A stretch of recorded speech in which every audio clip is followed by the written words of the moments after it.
here, and I'm not alone, despite this angle that you're getting from me here. How you doing? I love my. I was gonna accent that. Boom, look who's here. What's going on? Looking good, looking very, very, very clean, very handsome. Shirt looks great. It's very sweet. And then we're missing one person. Boom. Hey, Doctor surgeon. People's doctor. The people's doctor. Today's the first day I'm wearing this hat, so you have to work with me if I'm like, if it keeps popping up or whatever have you. But oh my goodness, this is such a nice hat. I got this from Owl's. Owl's Hat Shop on Fulton Street. Such a great place to buy hats. I mean, if you're into hats, you gotta go there. I keep Free telling plug. the doc, Free plug. yeah, That's I nice of you. keep telling the doc, like, you have to come over there with me. But I don't want to go back because I don't want to spend any more money. I have to chill out because I'm gonna do some spring hats and summer hats, so I don't need to go back now. So I will spend some more money, just not right this moment, not right now. You gotta get back. Boom. Doc, you gotta come closer. A little closer. Yeah, there we go. That looks good. Yeah, Oh get my mad goodness, serious. this hot. Yeah, you look very serious, Doc. What's going on? What's on your mind? What's going on? What's going on? What's on your mind? You ready to go? How been? Shoot, weeks are flying by. Time is flying by. It's like, Steven is here. Rob Lowe is here. All right. What's happening, captains? We appreciate Good all to of have y'all. you here. But yeah, I was telling Elvis when we were driving here today that I am so much. This week I felt like I got out of a hole or something. what you mean by that? I didn't know I was like sad or depressed until I started feeling better last week, and then I'm just like revitalized. What was all that Yeah, about? he's saying like he just realized that he was a little more sad by no longer being sad. I think I told him it's so normal when that happens. Yeah. It's so normal when the weight gets lifted off of your shoulders. Some people have different outlets for it, and they can hone into what that is, and always try to find that place, like a vacation spot, a certain place they go. And then, but for you just woke up the other day and was like, I feel great. Now, I did take stupid long walks, absurdly long walks, over this weekend. Yeah. Stupid, absurdly long walks. I'd go down from maybe 59th Street to 14th Street, and then back down to 42nd Street. That's a long walk, dude. From what street to what street? So from 59th, I would actually take a train to 59th where Central Park is, then walk all the way to 14th Street, and then up the avenue towards Union Square, and then I'd walk back down. So you walk from 46th 59th Street, 8th all the Avenue, way to Union Square, 14th Street. and then back down to Times Square. I don't know. There's something it's just mind clearing. It's just I don't know what it is, and I'm I have stuff in my ear. I'm listening to something constantly. What are you listening to? Cathartic. Well, music and probably some.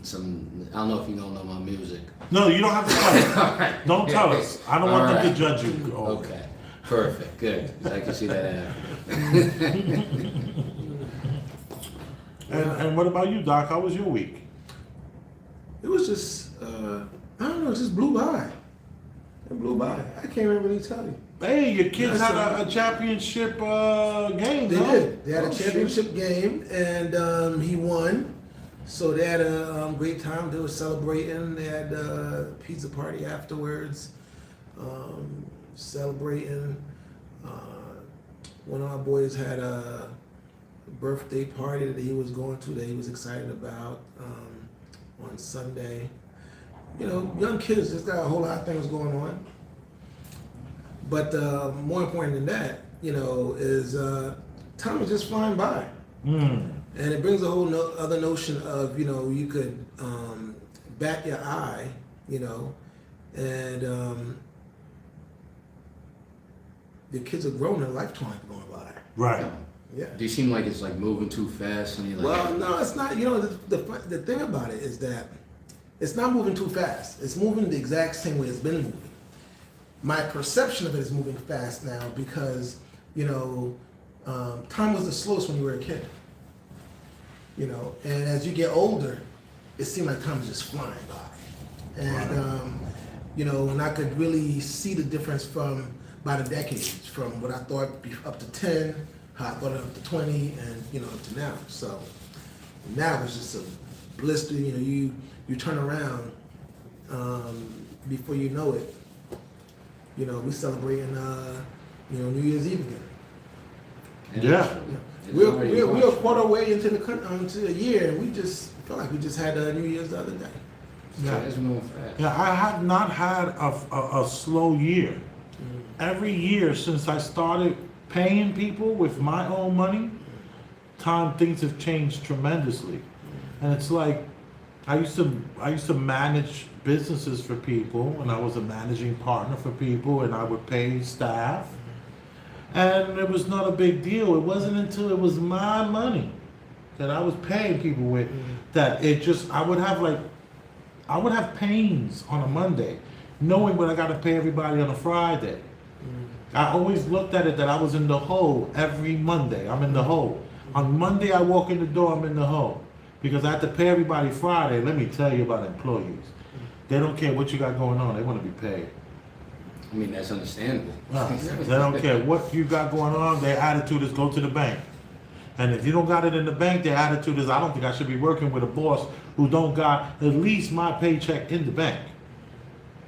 So it's very, very, very daunting, to say the least, especially in the hospitality field. You know, the food world that I'm in and stuff like that. It's like really, you know, I these last 10 years went by and I felt every year of it, and not necessarily in a good way, and not necessarily all in a bad way, a negative way, but it's just every Monday is coming, no matter what. It's coming. And then I have no more television. So I don't have anything to look forward to watching. I don't know if people are doing that with their TVs, like they have that certain episode of whatever that show is they're gonna watch. For me, if I really wanna watch a show, I wait for the season to be completely over, and then I'll binge it. I don't wanna see it, you know, I don't wanna look forward. I don't have that suspenseful, I don't have that anymore. Anyway, but I don't watch TV anyway, so. No TV, even though I did see a movie this week. Well, shoot, the way society is, it's almost like they're cutting the suspense out. They put everything at your fingertip. Right. Talking about streaming services and all that. Yeah, it's like they're kind of like almost taking that away from you. That you know, waiting to see, you know, Right. your ability to wait. It's like your ability to wait, your ability to be disciplined and waiting for stuff to happen. It's almost like that's being slowly stripped away by just handing it to you. You know. Right. But I still remember movies like were on like constantly in a variety, like with like, you know, IFC and like Sundance and stuff like that, and like in Turner Classic Movies. I'm talking about television. I don't know if y'all mess or associate with those channels, but IFC was Independent Film Channel, and anyways, so that's I used to always have, there was always movies on constantly, movies on everywhere. So even like with these streaming services, I feel like I was more inclined to watch movies like back then when there was just those kind of condensed choices. Now that there's so many choices, you don't want to watch anything. Right. Definitely. Today's show is something that seems to be near and dear to Ulric's heart. And he hit me with the text that had me really have to go into my bag of weighing answers out bag. You know, when you go through so many life experiences, you have certain ways you answer certain questions. And, Okay. you know, there's a part of me that was gonna say something like, if we can get to it. And he was like, I would like to do something about this episode. There was that part of me that would said to you, if we can get to it. Okay. Right? Continue. Right? And that person, that's a different world, you know, when you keep people at you keep people in a place where they're unsure at all times. It's like everyone calls it the the straw man. You know, the straw. No, it's not straw man. Yeah, it's like straw man thing. So it's it's a way that you deal with people. But I want to let you know that, man, if you got an idea, I'm here for you, man, and I'm with you, and I say, let's go for it. Let's put it out there. Let's see where we're going. Look, I'm gonna have a beer today. You overestimated your opponent. And this, you know what it is? I'm eating an apple, and it says golden apple. I have to have some. Another plug. You're looking for some sponsors. Wow. That's flavorful, brother. Yeah, it's not chatty. Not too It's a little feminine. Huh? It's a little feminine. I'm more of like, when I do drink, I only drink once. I had a drink on LJ's birthday, that's the 24th. Before that, it might have been a month. You know, once a month I have a drink. And let me tell you, this is like the opposite of where I would ever drink. And it's pretty good though. Time out. Earlier when we were doing the show, you were getting Mike's Hard Lemonade. Right, that was like 4 months ago. That was 4 months ago. That is significantly more feminine than strong bow. See, it's already Right. masculine. Strong bow, hard. Come on. So you felt a little attacked just now. I see. So attacked, man. Why? No, I purposely got the Mike's Hard Lemonade because I'm not a drinker.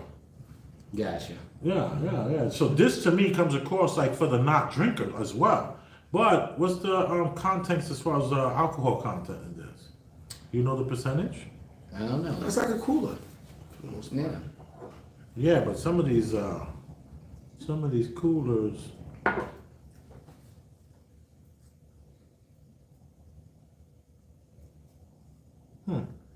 See, now this all somehow led into the topic that was near and dear to my heart. Like 5 or 6. Yeah, it's not. Oh yeah, 5%.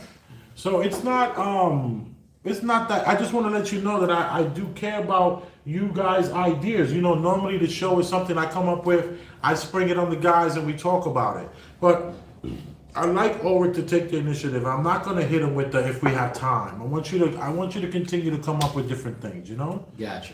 All right. So this is you're gonna have to play it. You're gonna play the clip, and we're gonna talk about this clip. Thank you for giving me the freedom and the leverage. Yeah, I just want to let you know that I'm not trying to do any manipulating games here. This is my intentions are pure. I mean, I would just not consent. All right, here we go.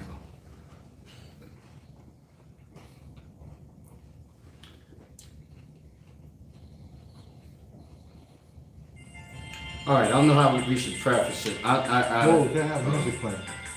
Gotcha. Lower that volume. So I don't know. So this clip is about a lady named Demi Lovato. Do you know who Demi Lovato is, Bob? No. Demi Lovato is like she was on Disney Channel. She was on a bunch of Disney Channel shows when she was a kid. And then she started doing like teen musicals. And then she became like a pop artist. She like had the same trajectory that like Miley Cyrus had. Okay. Right? But she's kind of like I don't know, maybe the off-brand, not as popular. Okay. But, so she released this new album. Okay. And this album is apparently, it's very controversial, it's very risque. Part of the reason it's very controversial and it's risque is because it constantly takes jabs at Christianity and God, and it does the same thing that who's that like he's a rapper that Mike Tyson punked. He's like making love to the devil or something. Oh yeah, Lil Nas X. Lil Nas X. It's something like that. It's something like this kind of falls in line with that new trend of kind of like playing music for young people that's openly getting them to rebel or hate Christianity or make it hip to hate things that are associated with religion by making fun of it and belittling it. So, I'm gonna play the clip. You have anything to say before I start this? No. Any comments? All right. All right. So right now we have her on the what's the heck this guy's name? Not Jimmy Kimmel. He's one of the Jimmy Fallon show. All right. Okay. All right. Well, let me. You missed The this. album is called Holy F. Holy. No, it's called Holy. Okay. All right. Well, let me. All right. I kind of want to stop over it.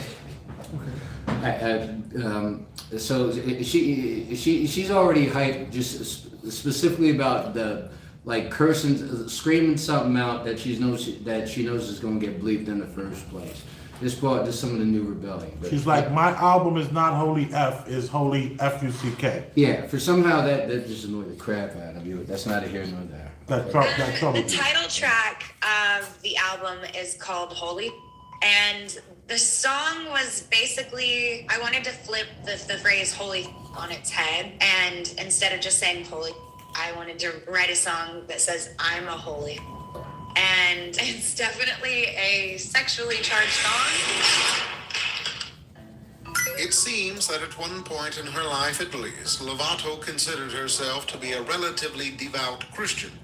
In an interview on the Ellen Show, So further into this, there's somebody I want to give this person named Treasure Christ. That's the YouTube name. So it's a music video. Or this is a YouTuber that came up with this video. This is a YouTuber that he's kind of more so talking about her past Right. and what she did in the past and how she what. So actually, we don't even have to play the full thing of the YouTuber analyzing her. Okay. All right, but just to give a summary, Demi Lovato used to be a really devout Christian, and Christianity was part of her kind of persona or her character, and she was kind of heavily like everything she did in her music was kind of to put forth or represent Christianity to a certain extent.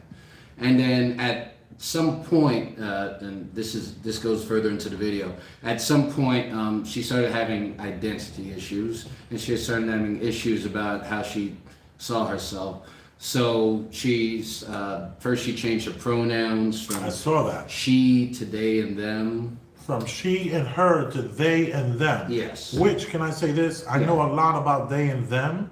That's trauma. Anyone who says they and them is trauma. That's suffering from massive trauma. There's sexual abuse. There's all kind. But it's anyone who says that they're they and them. Just always know that. Whoa, let me be easy with this person because this person has gone through a lot. Always remember it that. implies, and this is not to this has nothing to do with speaking about having a transgender conversation. I can that conversation can be had. Well, it's not a transgender conversation. Yeah, It's but a gender conversation. The gender, correct. So, and they pronouns kind of imply that there are multiple people within them. Right. Awesome. All right, so Demi Lovato, once she started changing her pronouns, her kind of style and personality started to shift. Her music got a little sexier, and it got a little more she started shaking her body, kind of similar to the way Miley Cyrus went from kind of being innocent party girl. You know Miley Cyrus, Doc? Mm-hmm. You know Miley Cyrus? Yeah. All right. So kind of how Miley Cyrus kind of went from happy girl next door to kind of Yeah, she was like, I'm a wrecking ball. She started, she was mounting a wrecking ball as it slammed against things. Yeah. Well, and she was holding it by her crotch, single-handedly. Yeah, it was very erotic. I didn't find it erotic at all. I found it to be kind of corny. But I know the point you're making. Yeah, but so once this change in her style happened, all of a sudden she started being not only more political, but because she made songs like criticizing Trump and stuff like that right before the 2016 election. She started becoming more anti-religion, anti-Christianity. Right. And towards the end of this, what she's speaking about is, or what they show about her is that Demi Lovato wanted to do something. She wanted to make a stance against Christianity. She wanted to take a stand against religion, as if it was something to overcome. Now before I felt that way come at before. her, yeah. I felt that way before. That's interesting, but go ahead, continue. So, but before I say my feelings, do you have anything to say about what you feel about Demi Lovato so far? Or No, her trajectory? we sound like, I don't think we want to interrupt you, sir. Please. Yeah. So, okay. Let's move out of his way, Doc. Let's go ahead. Get that. No. Okay. I'm not even gonna go hard yet. She hasn't even got me there yet. She hasn't even got me there because how she's doing it is so improper. How she's presenting herself is, when I say improper, I mean improper in order to make yourself, or in order to make yourself convincing, or in order to I guess what's the word I'm looking for? Now, this young lady, did she explain why she decided to make the stance against religion? Did she talk about that a little bit? I'm trying to figure out, what she's influenced by, and what brought her to the point that she's at. So that's what's kind of like. Did you mention, sorry, Doc, did you mention that she actually went back to she and her? Oh, yeah, that's actually excellent She excellent left point. that they and them alone for after a while. Yeah. And she's back to she and her. Yeah. And I think she's even trying to like say that she wants to get a husband and a family now.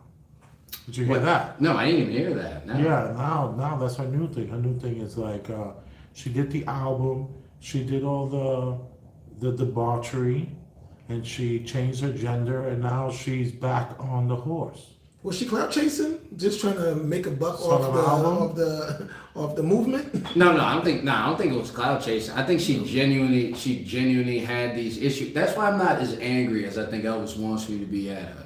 I'm not angry at Demi Lovato. I keep almost calling her Miley Cyrus. That's why I keep pausing. Every time I want to say Demi Lovato, I'm saying Miley Cyrus, almost because they're identical. And these pop stars, they have such a similar trajectory with what happens to them. Right. And I think what happens is, I think they get caught in I'm trying not to get biblical. They get caught in a almost a devilish sphere, a sphere where it is hip and it's topical to be atheists. It's trendy to be atheist. It is trendy to trash religion. It is trendy to trash all kind of Christianity. Not because you have any specific basis or specific principles that contradict it specifically, because you feel like you're somewhat a hero because you've turned religion or Christianity in this case into the oppressor, and you become it as something that needs to be arrowed and mowed down and attacked. So you're still trying to be a hero even in your evil. With her, you're still. Demi Lovato, with her changing stances and the kind of changing positions, I think she wanted to be a hero for Christ before, and then she wanted to be a hero against Christ afterwards, and now she wants to go back to the classic family, as you're saying. So she wants to become more, I guess, traditional. So she wants to she wants to be a hero. She's a person. She's a woman without a country. She's a person without principles. That's why she keeps flipping to find a different evil that she needs to fight against. And I think that Christianity and religion in general has been made into a kind of something to fight against. It is like global warming to these people. It is just it's What's influencing her? That's the question. Is it money? Is she just confused? well, she's definitely confused. I think it goes without saying that she's confused. I think you can't pursue money to be this volatile. It seems like it would contradict or go against you being able to make money, because you're getting a base and you're losing a base, you're getting a base and you're losing a base. So I don't even know how anybody could imagine that being for Christianity and against Christianity could somehow help you become could benefit you financially. That's why I don't think she's a clout chaser. I don't think that's what it is. How old is this clip? No, this is not. Oh, the clip where she's doing this. I believe this is pretty. Is this something that's new and happening right now? I don't know. I don't think so. Okay, that's okay. We don't have to do the trending topics all the time. Yeah, trendy We can topics go- is for cornballs. Whoa. Slow that down. We're not here to judge anyone's platforms and what they do. You know, trending topics are what they are. And we have to thank Barbara Walters for the word trending topics. That whole, She created that. yeah, she created that, yeah. Or was it Hot Topics? Hot Topics or Hot Topics probably. Hot Topics was probably Barbara Walters. Trending Topics, probably Troy Terrain. But let me just say this. I personally am, like, I don't really care, because I don't really know the chick, but I do know that these people have reach, and their reach, they have influence, and influence is like, you know, the most powerful force out here is influence. It actually moves the needle, and I get where you're coming from. When I was coming up, I'm a 49-year-old man, and when I was coming up, it was Marilyn Manson, and Marilyn Manson was out here wearing breast latex suits, and he was like playing the guitar and singing off key and screaming. He tucked his genitals in, and it looked like he had a. Right. That was his thing. You know, and people were having the same feelings that you're having right now. And he was 10 times more extreme than Demi Lovato, and here's the problem with that. Look at him now. I mean, he's a shell of the man that he once was. He is no one that anyone would fear anymore. No one looks at this man and thinks he's going to destroy the youth. They look at him and wondering, is he going to get charged with another sexual offense, or is he going to be alive tomorrow from the drugs? These people just don't get taken serious after a while. There's always this group of people. There was a time where you can like play a certain Beatles record backwards and it would say something, you know, It was Led Zeppelin, right. So, you know, there's always something in the music world where they're trying to chisel away Christianity, so to speak. And I don't think it's going to stop, but I don't think it has as much power as you think it does. It doesn't have much power.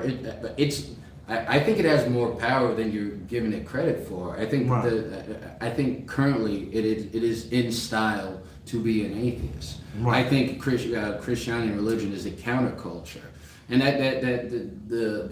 that shit. What was the crazy stat? So it used to be that only like 4% of Americans, this was like towards the 50s, 60s, didn't identify with being Christianity, with any kind of religion in general. And now like 21% of people do. 21% of people say I don't identify with anything.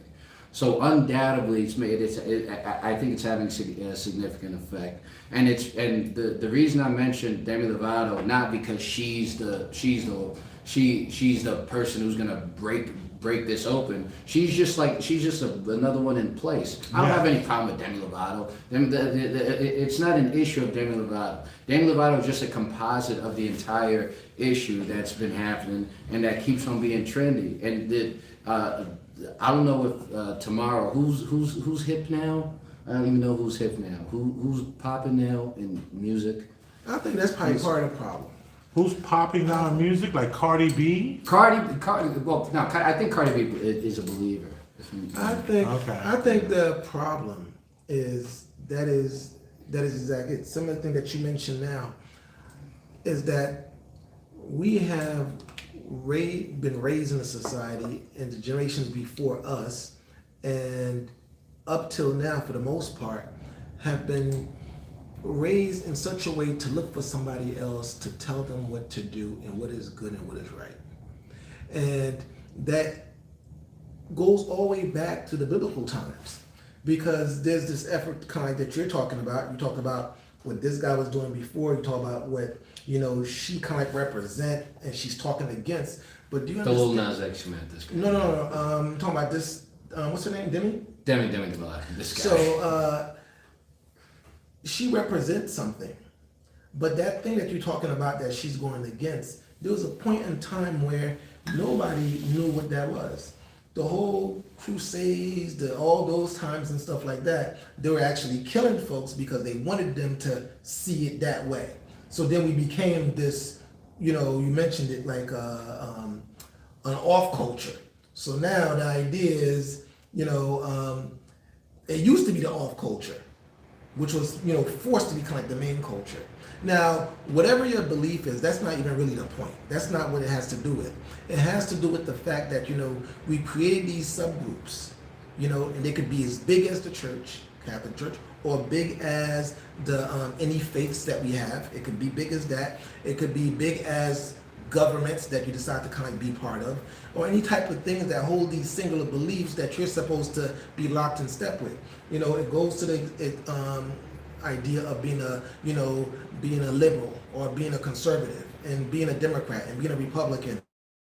You're this thing, then you're supposed to be checking off all these boxes. You're not allowed to mix. So what they're actually taking away from you, if you allow, is the idea that you should set the tone.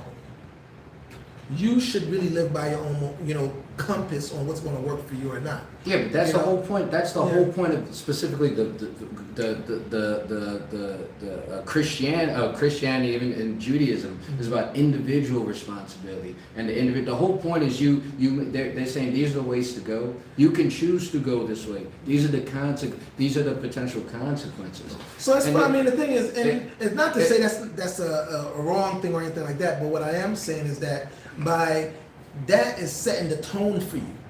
It's setting the tone for you as what versus you going internally and determining, like, you know what, I see it this way, and I think this is right, and I think. Where do you this is derive right. your principles from? Well, the thing about it is, you should go in the inside and ask yourself. So If you could stand on it, then you could stand on it. If you can't stand on it, then you can't. Yeah. So where do you derive your principles? Is it only from experience where you did this and you know it's not okay? So otherwise, how would you know them to be a correct principle or not? So this idea, it has to come from there's this idea that, you know, intrinsically, you kind of like feel or understand and know what's right and what's wrong. So the question becomes, where did you get that from? And all those other answers lies there. Yeah, no, that's the point. It gave a right and wrong philosophy. The whole idea of right and wrong philosophy came from biblical themes. The whole point of a moral philosophy came from biblical themes. Right and wrong doesn't exist without biblical themes. Survival just does. You see, I really don't agree with that premise of that, you know, the idea of right and wrong came from, you know, biblical understanding. Where did the idea of right and wrong come from? Well, the Bible's only been around for 5,000 years. So and the man used to be uncivilized. We used to be very cruel. The road was very cruel and kind of a doggy. I wouldn't say doggy dog. I want to speak in cliches, but I would hold in fact that we're cruel now. Yeah. Okay. When you said dog eat dog, the first thing I was thinking is like, isn't that what we're doing Yesterday. now? Oh, that sounds like last week. So, I mean, you know, the way it presents itself is different. And, you know, you got this, from the Morning Joe show, that girl that's with Nina Brzezinski, her father used to be, I believe, I don't think he was ever Secretary of State, but he was an advisor to, at least 2 or 3 of the president. And, this comment that was said, is interesting. He said that back then it was easier, to control 1 million people than to kill 1 million people. What do you mean back then in biblical times? No, back then during his time, this is like, mid 1950s, yeah. So the idea, he's saying that, in the past it was easier to control 1 million people than to kill them. In the past, it was easier. Yes. Now he's saying it's easier to kill 1 million people than to control them. I would think it was the opposite way around. Well, no, think about technology. Think about this, how easy it is for you to, if some wrong was to be done or to inflict on society. So this is the idea about how cruel that we've gotten. We've gotten real cruel, and the thing is, we've gotten more efficient at being cruel and more, subvert and being cruel and doing all these type of things. We're no nicer to each other now than we've ever been. And the thing about it is, we've been convinced that we're playing on a nice field when you're getting kicked in the back. Crazy. You truly think that we're not, that from the current times and what I guess you can surmise or reason it as, I guess, civilized times or whatever, that currently we're as like I guess ruthless or as self-serving as we were before? Because if you're talking about like if you're talking about in terms of business, I'm talking about real tangible crudeness and viciousness. The kind of like true fights that used to exist had to do with resources. Threatening of lifestyles, threatening of resources or resources, shelter. stuff like that. Yeah. But the truth of the matter is, we don't really hear of any such real effort under those terms, other than in place of a group of people trying to take over everything. We never had a fight where it's like, hey, I just need, food for my people so we could do this and stuff like that. So we never had that. What we really had where the atrocities occur is a group of folks trying to dominate another group, trying to take over land, trying to control the whole world and that type of stuff. That's the only time that we really have any real issue. So I'm saying that we used to have those fights back then as a result of lifestyle understandings. And the thing about it is, you stood for your principle and that you'd be willing to die for it. Now, we're in a space where people are afraid to be uncomfortable, let alone die for anything they really believe in. So they're shoved into a situation and everybody play like we're all the same, but then when you go into the pot, you realize how different people are with each other or how different they perceive each other, although they may be kind of like the same. Okay, so so I do see what you're trying to say. Mm-hmm. I think like currently the biggest evils we had was things like, especially we've been more evil on a big collective basis now because of the numbers than any time, like with the Pol Pots and the Hitlers and stuff like that. But that's not people being individual evil. That's people being people. That's the Jim Jones effect. That's people being connected to one great evil and then following it because they're either fearful of themselves or because there are very few people that aren't just joiners in. So it's not so much that we're more evil. I think we just have more. We had more ambitious leaders now, and they have more overreach. Wherein one person can move a lot of evil, rather than a lot of individual evils being That's one way of it. Perpetrated. The question becomes: do we have real ambitious evil people? I would say that we just have numerous folks that are more lost and they don't recognize the need to self-guide themselves, or unfortunately wasn't in a situation where they were guided with some strong standing of kind of who they are, whether it was a lack of the household situation with the parents and setting the tone for the family and stuff like that. And if that's lost, and that's where the family comes down. If it breaks down, it's broken. And there's been an effort to break down the family for a very, very long time. And, for the most part, it's been, largely successful. But that same movement that wants to break down the family is the same movement that that people like Demi Lovato is perpetuating? Is it the same thing that's attacking family? The thing that you think is a strong foundation, strong basis, is based and steeped in the Bible, essentially. See, that's the See, that's this is the marriage that becomes part of the Bible. You like that book? The Bible, no. No, the no, no, Bible no, no, is no, no, no, no, no, no, no, no, wonderful. no, I don't live in, I don't know, well, I do live in, it's not that, my principles are derived from me, but I think we're underestimating how much we get our principles, how much we are taking from this. It's like, it's equivalent to you taking credit for like a hot line that was said like 50 years ago, but you don't understand that you heard it 50 years ago, and you think that I'm creating this. But this thing didn't create from inside of you. Yeah. This came like it's not. You're taking credit as understanding and be able to create your own principles. Elvis, you do the same That thing. is the thing. But you use that without giving credit to where That's it the came dilemma from. of reality. The dilemma of Well, reality. it didn't come from that book you like. The dilemma I'm of just A lot of the stuff I talk about is from my inner knowing. the inner the like what? it's Sorry, I'll let you. Sorry. Yeah, But no, yeah, that's why he wants you to go. Because you're gonna say something. I bet you it's gonna echo a sentiment that you find that comes from one of the stories. I think that's the bigger point I'm making is you. Why you mad at Demi Lovato like this? Come on. Why are you mad at this girl? She's going through a stage I have of no problems growing with Demi Lovato. rebellion. She wants to use the word F-U-C-K. Oh, the rebellion's aggressive. done past. I don't know how many adolescents. She's how doing many these recurrent sexually adolescents charged she could have. songs. Like, she needs to have a story and the chapters in her life. Why we hating on that girl? I have no problem with Demi Lovato. You do your thing. You can be whoever you want. You can be Tupac She tomorrow. If pissed you you identify off as and she Tupac- triggered you, and you wanted to talk about the world and the lawlessness and how many people just think it's so cool to talk like this and they don't realize how horrible they truly be. Wait.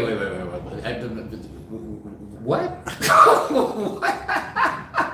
What are you somehow In other words, I get your point. Okay. I do get your point. I get your point. I hear what you're saying. I personally don't have a dog in a fight. What they call that? A dog. Wait, can I say, Elvis? I think what's happening here, especially because you get very uncomfortable when we talk about biblical situations and stuff like that, and you get Right. you tense up a little bit. And Well, because you guys are the believers. I'm the non-believer. In the book, I don't believe in it's the not book. even about And the the doc believer. thinks the book is an allegory. So it's not that he believes in the book. yeah, the He book thinks is the an book is allegory. I believe it's- the book it's- the big it's is an an allegory, is allegory. essentially an allegory to an extent. It's an act, but the I genius. just think it's a book that's sold for profit and here to control the people, and it got a lot of good stories. I think the only reason I think that I would differentiate that is because it's based on your individual choices, and it's based on and it's about you persistently and perpetuating mistakes. It's not about you being. But it's also a book that was plagiarized by another book before it. there is. And the thing is, before it was plagiarized and placed in a book, it was an oral story. That's what kind of kept it going. Doc, you gotta So it was move in. something- It was something that for us to have, that we passed on. That your great 50 million years ago grandfather told to that next person. And then Right. a couple of Let me generations. tell you It's about like- the whale.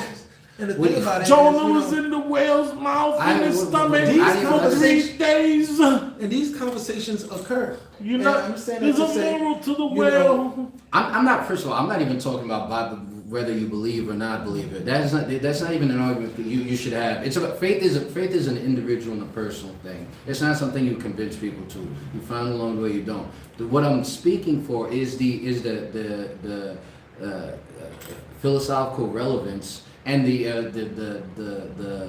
kind of moral relevance it has, and all the bad things that we're against, or the bad things that worried about people trying to take control, Right. or try to control us and make us do stuff and get rid of our families, is specifically an attack and a contradiction of the values from there. So everything we're afraid of is what's moving us away from those Judeo-Christian principles. that we did. And that's I guess- a bad thing. So That's we don't believe it's a bad thing. to step away from these Judeo-Christian background and belief system. No, part about the idea of freedom, the whole idea of freedom, or the idea that we're responsible for our own destiny. And like our destiny William should be Wallace freedom, or Wait, you talk? Did you just Braveheart? yeah. William Wallace freedom. What freedom you talking about? Are we talking about like, you know? Freedom is about you making be able to make your own individual choices. The Right. whole point of it is that and this is what So like the Bible just constitutional says, freedom. The Bible just says this, yeah, but that's based on the Bible. That's what I'm talking about. The freest society we ever had is based specifically on the principles of the Old Testament and the New Testament. That's that's the biggest point of that. I'm not trying to argue that you should be a believer. That's between you and that's just up to you. Right. I'm not arguing to be a believer or not. I'm gonna have my faith regardless. Right, And you're right. gonna be against regardless. What I'm saying about is we're underestimating how much. Don't put me in a box. You're okay. there. Okay. But yeah. we're underestimating the actual power and influence and the agenda of this. I think that's what I'm missing. The agenda of this anti-religious, anti-Christian, anti-Judaic is going to be more detrimental to us than we believe. Because what it's really fighting against is our personal freedoms and our personal pursuit of our own lives. I hate to our break own it to you. interests. I hate to break it to you, Ulric, but the algorithm is the new God. See, And it's cool to say you're an atheist. they already got Like you said. The algorithm is the new God, my See, friend. that's from Demi Lovato. Exactly. It's like we have to recognize that the times have changed. And those are the old thoughts that you're having in the Christianity that's held America tightly in its democracy and its endeavors for truth and justice. How many of those, when that atomic bomb hit Nagasaki, where was the Bible that day? This is some straight. This is classic atheist stuff. Yeah. Just because evil, the story. But the it wasn't story of evil. Job, the story of Job kind of explain it. Just because there is suffering, Right. That doesn't mean that doesn't mean for an existence of it. Imagine you're thinking of a genie that just fixed. Oh, no cancer. Oh, no earthquake. Oh, you got it. You don't understand. That's the kind of utopian hell that you think is going to happen when you try to clean up all the blotches in the world, when you try to go crazy. That's when you become a controlled utopian with no future, with no thoughts outside of what's put in your head. In the very least, the freedom that we personally have is our freedom to choose whether or not we want to have a faith. It's part of freedom. It's the opposite of controlling and stringent. Now when you're talking about the church, that's a whole different story. I'm not talking about the church. I'm talking about the principles set in the Bible. Now you never hear me defend churches. You never hear me defend. You never hear me defend churches. You never hear me because churches they work just like nonprofits. They Well, work they just are like tax schools. exempt, so that's a good thing. I always tell a person the church is a great business. I'm not talking about churches. I'm talking specifically about the principles taught in the Bible and It's interesting how you go to the South when you say Bible. Yeah. I go to what? You take yourself to the South. You channel the South. How do I channel this? Yeah, say Bible again. Bible. Bible. It's like the other day he was saying chocolate. I never said that in my life. Yeah. We were talking about the cocoa butter. He's like, yeah, I like the cocoa butter. The problem is you smell like what all day? I said chocolate. That's what I said. But That's more not your- what you said. That's how I said it. You said Stop trying to chocolate. talk to you. I'm your like, brain history. this guy is not Anyway, living in Boston. It's not me. Chocolate. I'm done with that. You like chocolate all day. But it's a good topic, Ulric. You are hitting some points, man. These people they want to be jumping in and out of genders. They want to claim that they want to drop the F-bomb on public television and show their clout. I think it's all BS. I think this is just a clout chasing young woman who's figured out a way to get a few more likes and hits, and the quality of the music is not what's going to do it, because let me tell you, if the music was any good, she wouldn't need to advertise it like that. Yeah, I agree with You that. know, like, come on. What does the music have to say? That's what I always say. Like, what is the music? Well, you know, you have all these people that are angry. Oh, they robbed us for our first album and they did us dirty. We didn't make any money. Well, what did the second one sound like? Okay, what did the third one sound like? Because they didn't drop you until your fourth one went nickel. So what happened? So anyway. Well, you know what? Ulric, the golden nugget in this is to know that that thing you're talking about that may be in that written work, it's all trying to explain what we've been trying to explain for the time of our existence. It's trying to define the best way to guide that consciousness. That's really what it is. And people understood it, they wrote it down, they talked about it, other folks wrote it down, other folks misinterpreted it, all this type, and now it's years down the line, and some of the information that we're getting is not completely as it should be. We have to say, you know, the religions that we got it, as we received it, we have to understand where it came from, and that it was for a better part, a manipulation group, a group that was trying to manipulate another group came and tried to force it onto them after getting it, a lot of it from them. You know. Wait. So you're referring to the I'm talking about the Bible people- itself. I'm talking about the Septuagint Peter, itself. the people who were The people framers that of the people framers that of the put their Bible? sword in one pocket and the Bible in the other pocket and say, "Which do you choose, young peasant?" And they say, "Well, if the Bible comes with that piece of bread back there, I'll take that." And at the end of the day, all those books, all those things was trying to get you to realize one thing. And it was talking about that whole thing all along. You know, Jesus represented that, Joseph represented that, all these different characters in there. They kept on trying to tell you exactly what it is. And what makes me think about it easy is you know, this, they got this bug called the jumping bug. I don't know if I said this to you guys before. And they got these jumping bugs, and it's very tiny, but it could leap thousands of feet higher than its size actually. So it could just pop up out, jump out the roof.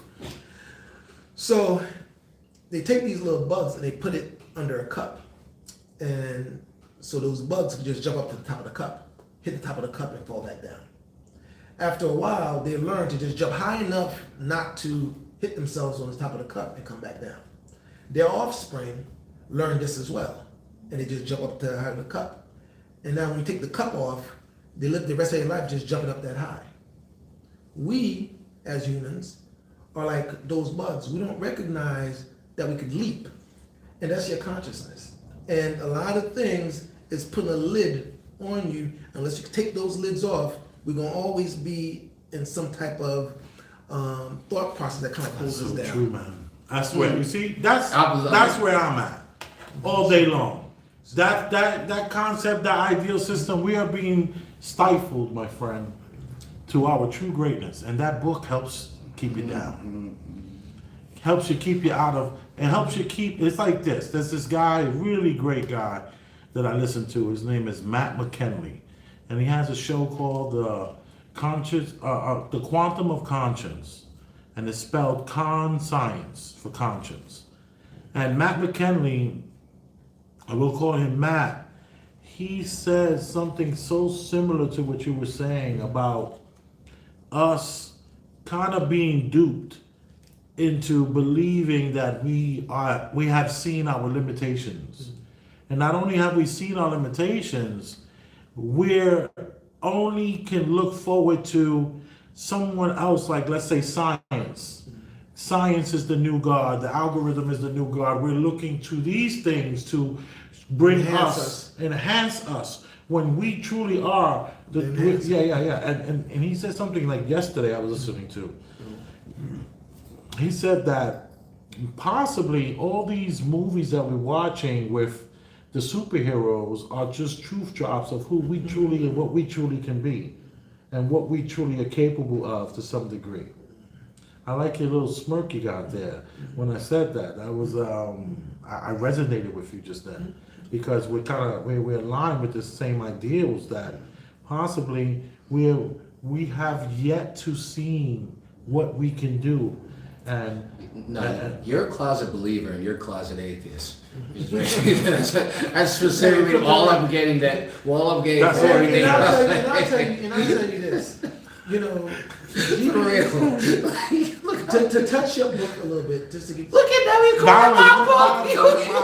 Wow. No, the idea is that, you know, Jesus came, one of us, to tell us how great you are, not how great he is. No. The big distinction and the difference between the New Testament and what Jesus did. Jesus' real significance is showing that everybody could be saved, not just a specific tribe of people. That was the biggest impact that Jesus specifically made. Right. Not that they're just that out of everything, you're looking at the semantics and the shallowness he of it. said he was telling you how great you are, not how great he is. He's telling you. No, he was saying, "I forgive you." He's saying you should forgive yourself, because we all. Who do you think he's talking about all this time? Who are you supposed to represent? What do you mean? Who's he supposed to represent? What do you mean? Who is he supposed to represent? We'll talk about all. He's supposed to represent. No, we should talk about it now, Kevin. you know, Closet atheist. Jesus is potentially an OG zombie. Y'all are really on some stuff. Hey, he That's did, what you know, because he did get resurrected after. I know. I saw where you were going with that. I knew the part. It's possible, you know. It's possible that he's in a laboratory somewhere in Area 51. You know, still with us. Do you know about all these other? You are aware of all these other deities? I'm aware of all these other deities, and I know a lot of there's stories, a lot of identical stories Yeah. to To Jesus? I'm 100% Walked on aware the of water that. and everything. Once again, Resurrected and everything. Killed by the cops and everything. You're George not Floyd looking is at the latest one. the actual significance, what the actual significance of the story is, not whether or not, or what's the intention of this. Like, how do you determine if someone's guilty or not, or if someone does something? They need a motive. Right. They need to have a motive. Well, not with that Mr. McKinley the other week. There was no motive in the wife and the son. No. What I'm And he referring still got convicted. what I'm referring to is a lot of things from my whatever intuition or what inner knowing that you talk about. What I feel like my inner knowing would be is trying to find out if what I believe makes sense, or if the information being received to me is contrived or bull crap. And one of the things that helps me do that is searching for an agenda or a motive within for doing that. And whatever agenda in motive doesn't there's no grand scheme that comes along with it. It's specifically about individual actions and individual mess ups. It's not saying it's not even saying if you do great. Remember, this is what the great thing about if you study the Bible. I heard Jordan Peterson said this, and I didn't even look at this like this before. That Moses never saw the promised land. This is not about heroes. Nothing. This is not about heroes or winning or putting somebody in front of you that you're supposed to revere. I have to push back. Yeah. Neither did George W. Bush. I don't even know what analogy you were trying to make with that. I tell you George this. W. Can I finish my thought? Yeah. George W. Bush got in front of the world and said that the new world. H.W. Bush. Yeah, H.W. Bush. H.W. All right, now it Bush. makes sense. Yeah. What did I say? You said George W. Bush. I know what you're talking about Yeah. with H.W. Bush. Yeah. Yeah, well, he said he went in front of. The New World Order will happen. will happen. Will happen. And, and he also said that he said it'll be law and order, and the streets it will be law that governs us, not the animals in the streets running wild. And he never had a chance to truly live to see that day. But some would argue that it's coming right around our door. So Moses, him not getting a chance to see the promised land or see the stuff he preached in, that's old news. That's just every person with purpose. Look at me. I'm heavy in the stock market. A lot of that stuff is for my kids, especially all the stuff with the water, because I'm heavy into getting a lot of the water stocks, because I envision a huge water war coming in the next 20 years. So all those stocks for the water filtration companies and water deployment and even armored water tankers and all this kind of stuff that's being publicly traded, I see that future, and I won't be able to live to reap those benefits, but I'm still going heavy in the stock market now for my children. So what Moses did and all these men have done has already been done since the beginning of time. But you know how we stop the show and we go live again and we talk about different topics, and I'll give it episode this and episode that, but I want you to go to Hip Hop World Star real quick for me. I want to show you something. We're going to continue this Demi Lovato, It's gonna come full concept about Holy F has been her album. No, just go to it recent. Whatever it's recent, and I'll find it. And there's a guy who was on trial, and not the big trial. Which one? Yeah, not the big trial where this guy Murdoch just got a life for killing his wife and his son, no motive whatsoever. He was a lawyer in a Carolina town. We're not even talking about this guy. We're talking about another guy who represented himself in court. And he had something to say to the judge before he got sentenced. And this is what our show was originally supposed to be about. And now it's all this Demi Lovato and what we're talking about with your book and all that kind of stuff, your book too. And not his book. They're all my book. All of them are my book. I keep them closely tucked and You stuff broke like my that heart, because Doc. they're real things. You broke my heart, Doc. Those are real things.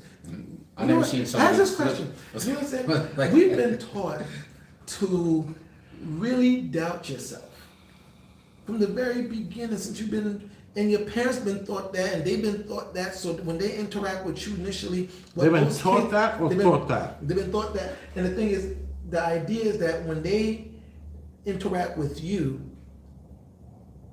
Me specifically? well, just talking about in general, that most kids hear no. And growing up in school and, and otherwise, it's a whole lot of things immersed into society that makes you very doubtful of yourself coming up and second guess what you're doing and always looking for somebody else to tell you the right or wrong to do and stuff like that. Imagine if you grew up and you never experienced that. You never were given that sense of doubt. Are you saying that the sky would be the limit for you? No. I mean, you just have to see if you could go back and see, if none of those markers, because all those markers were like hesitation points to make you second guess what you're doing, to make you second guess what you're thinking. And imagine if you didn't have any of that. But then what would be your path? What would be, it also gives you what makes you what halts you also gives you somewhat of a direction. Even if, like school, that the same thing that makes you second guess it. It gives you an incentive to actually go out and interact and speak with kids, and that literally builds up your social skills. So it builds up your social skills. We have to think about the amount of advancement that's been made without that structured situation where they're trying to steer you one way or the other. So all the creativity came throughout all that period, and as we've been hunkered down with the structured situation, we've seen less of those major things. But come out. school doesn't stop creativity. You come out, people come out, can be creative, come out regardless, despite school. And I do believe That's school can extra be, work. That's extra work. I agree with you that school can be like stifling to a point. I agree with that. You would have to have enough time to still pursue your own. Yeah, like, but you know. part of outside of creativity, you have to have a creative motivation. That's as much. I think there's plenty of creative people, like in general, but creative motivation is a whole nother skill. I think motivation plus creativity creates like artists, because there's a certain level of the obsessiveness that like certain people who become great in particular areas like have. Outside of just the skill of being like creative can do this. Some people can also have the skill and also obsessed enough where they can magnify that skills to like crazy like term. So I don't even think it stifles creativity, because you can't really stifle motivation. I think it's Well, internal. let me tell you about school. What they are stifling is they are stifling your genetics, and you don't even have to tell. They won't even have to tell your parents. So How about that? you know. Also, that's- I wonder what's your bridge going to be from this WYD straight. I really this is one of the topics we have for today. Okay. All right. So we're gonna talk about this. Throughout, and we've had several discussions. The rules require that Lorenzo. Let me address Mr. Lorenzo first. Mr. Lorenzo, you've represented yourself pro se in these proceedings throughout, and we've had several discussions. The rules require that at every important stage of the proceedings that I reoffer you counsel. You are to be sentenced this morning. I believe that that is a very important part of your proceedings. So I am going to offer you, as you know, you have standby counsel, Mr. Brian Gonzalez, an excellent attorney, and he is sitting right next to you. Would you like for me to appoint Mr. Gonzalez to represent you today before I announce the sentence in your case? Excuse me, no, I'm fine, thank you. All right. I just wanted to make that offer to you. Gotcha. Are you then, representing yourself pro se, ready to proceed this morning? Yes, most definitely am. Is the state ready to proceed? That's right. All right.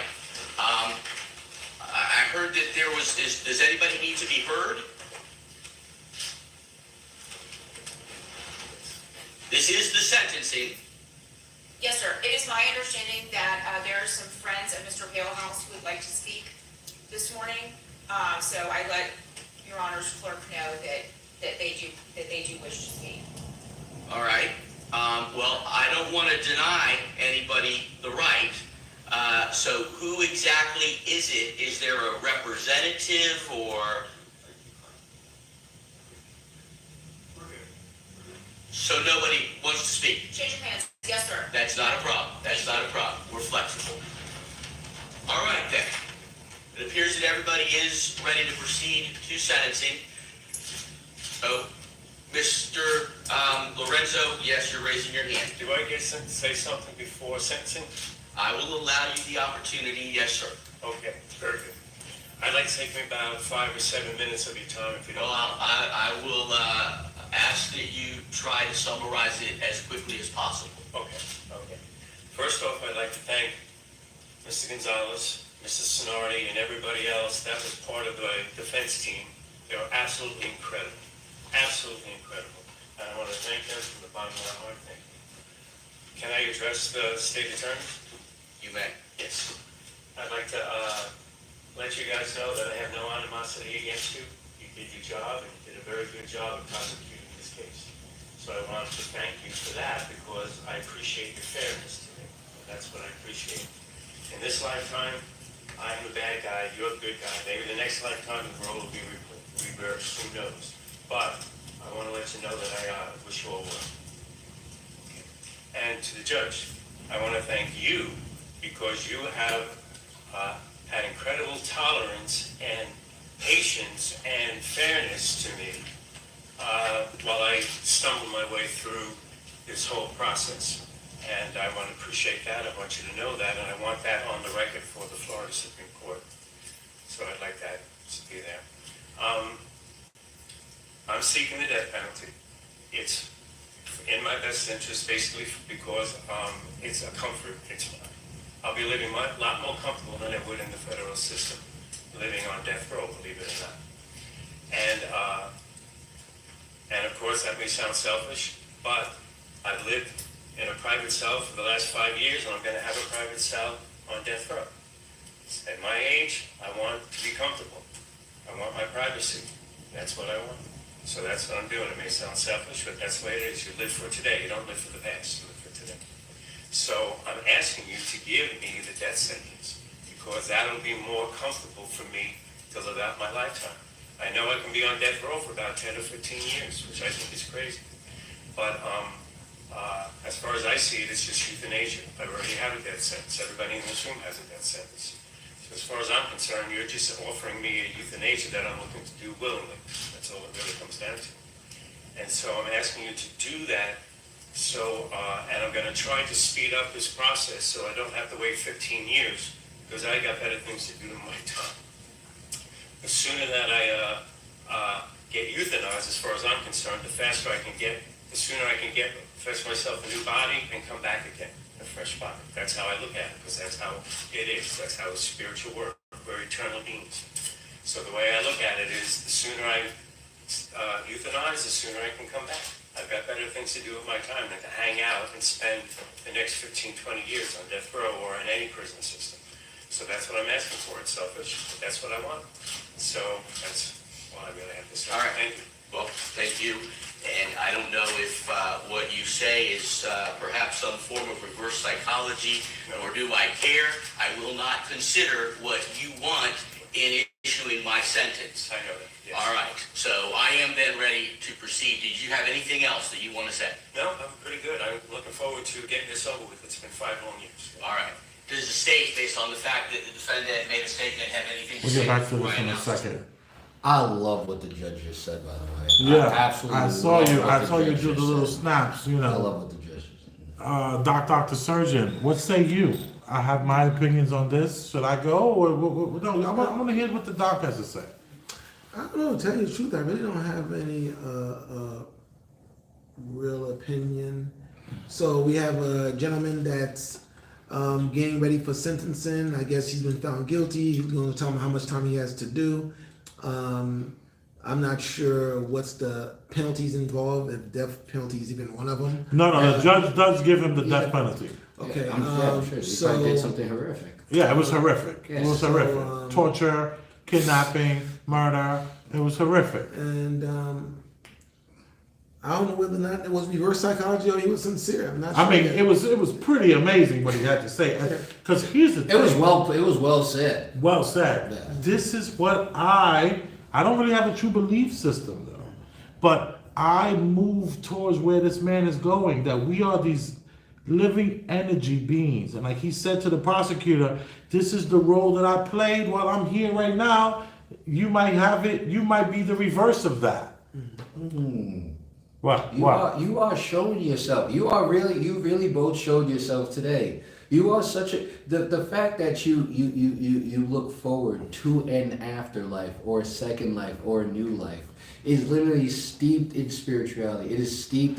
You are out of control, Elvis. I'm done with you. Yeah. So you're saying I can't say that I'm not a believer and believe in this? I'm saying I think your criticisms of my belief in Christianity was that this was something placed on me, and it was something that Here's the thing.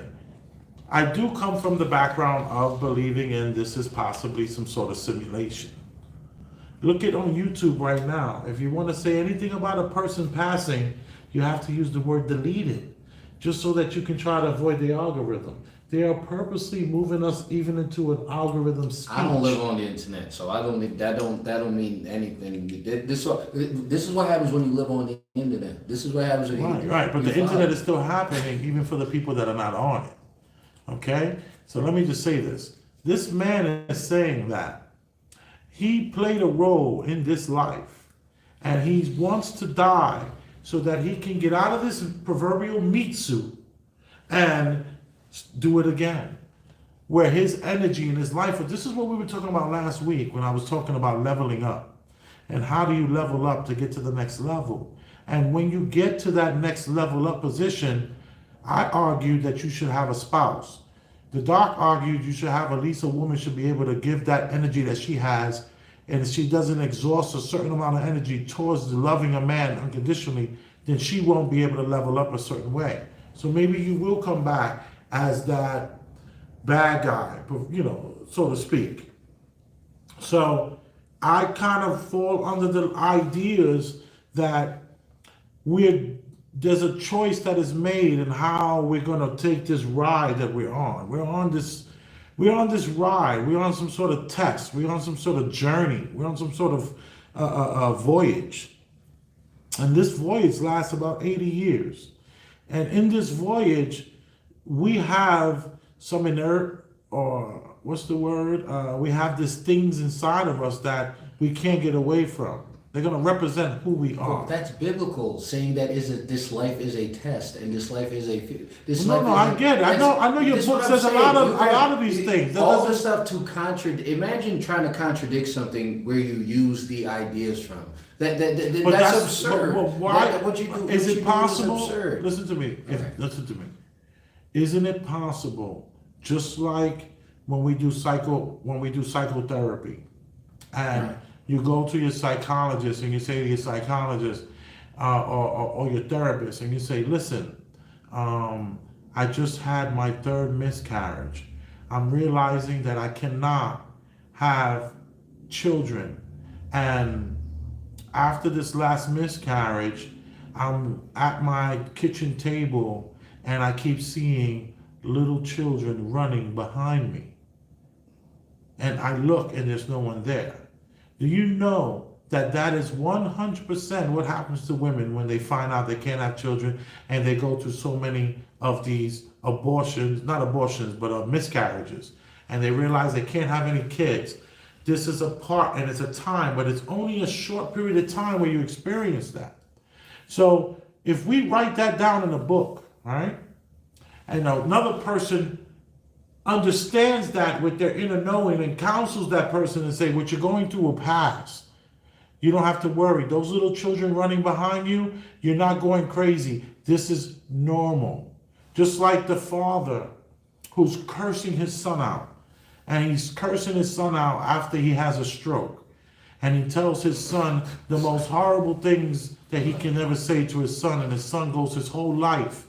And his son is like traumatized because the man that he loves, his father, on his hospital bed after having a stroke, said some of the worst things you can ever imagine to him. But what you don't know is that is one of the symptoms of having a stroke. When you have a stroke and you suffer from a stroke, you will lash out on your sons and you will say, this is all written down. So yes, some of the stuff that I say sounds like it comes directly out of this book, and I'm not plagiarizing the book, but there still is this inner knowing in me. Without that book, there's this inner knowing in me that feels like I'm on some sort of quest, some sort of ride that I can level up if I can just truly be true to myself and be true to my family, not have any side pieces. Don't get the Z06. Don't go to the Thou shalt not whorehouse. commit adultery. Thou shalt not commit adultery. Come on. Yeah. Thou shalt not, do certain things. There's an inner knowing in me that this inner knowing is like when you do a study on people, it takes 100 people, 200, 300, 400 people to have a true study. These studies are of what people's lives and their experience are. These books that you talk about, the book, I refer to as the book, but there are other books out there that are just as close to that book. And they're just written by some guy that lived in Bensonhurst in the 1942, and people reading it still. What do you mean by just as close? Like just as I guess soul enriching, or influential, and That's because they derive their things from something that's proven. So do you see that? Is it possible in any way where this man is saying, listen, I'm wearing a suit. No, I am a life force and a being. Because he has an agenda.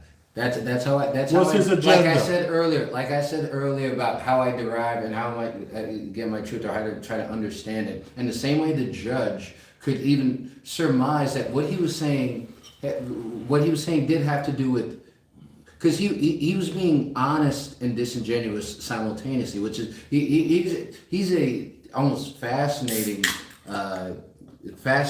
manipulative, in so much as he admitted that he was a selfish person, and he admitted that what he was doing was self-interested, and he kind of admitted that what he wanted was I guess self-interested. I'm sorry, I was going to reiterate the same thing. But while he admitted he was self-interested, he still didn't